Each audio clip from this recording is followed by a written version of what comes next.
Okay,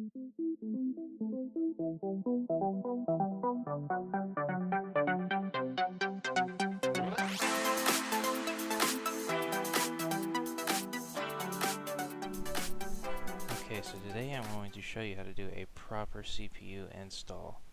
So first you have to have the CPU that you wish to install into the socket of the motherboard.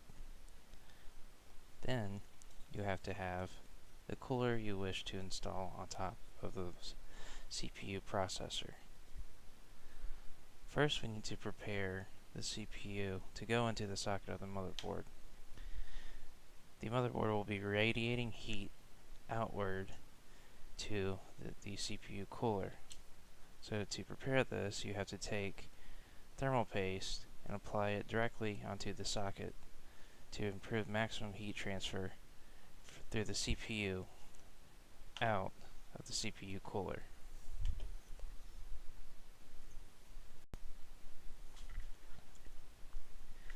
So, take your thermal paste and apply a nice line all across the socket.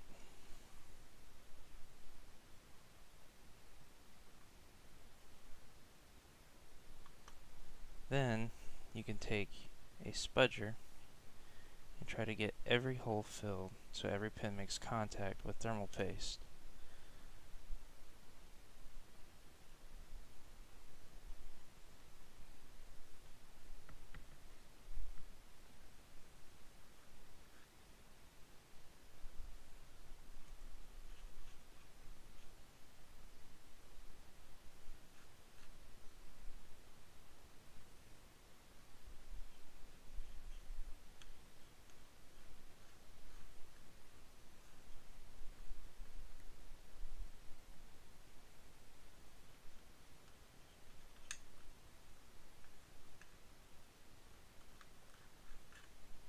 Once every hole has been filled, the CPU is now ready to be installed into the socket of the motherboard.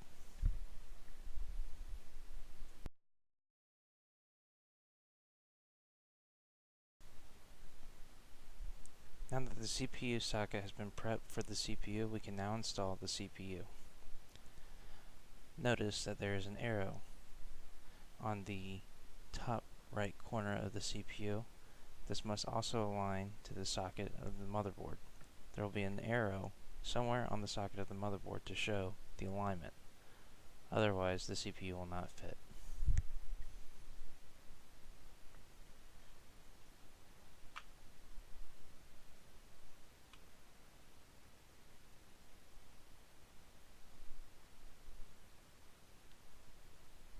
Mash firmly against the CPU to make sure that the CPU is properly seated.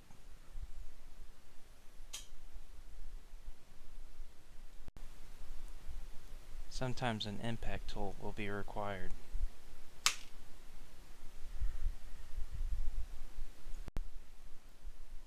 You can now lock the CPU in place. Pull down on the lever and the CPU will be locked in.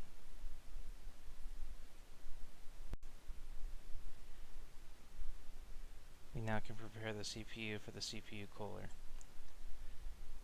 There's two methods that most people use to do this. The dot method, also called the P method, or the line method.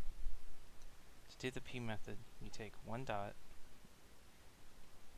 and put it in the middle.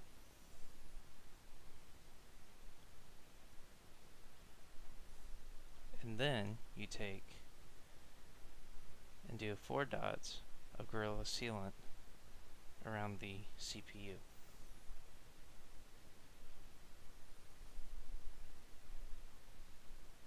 Dot,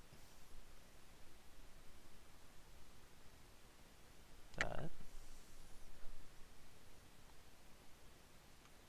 dot, and a dot. The only difference between this and the line method is those would be lines. This is to ensure the CPU cooler does not come off.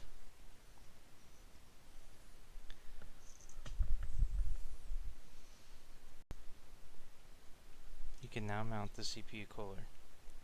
simply line up on the mounting bracket and press down.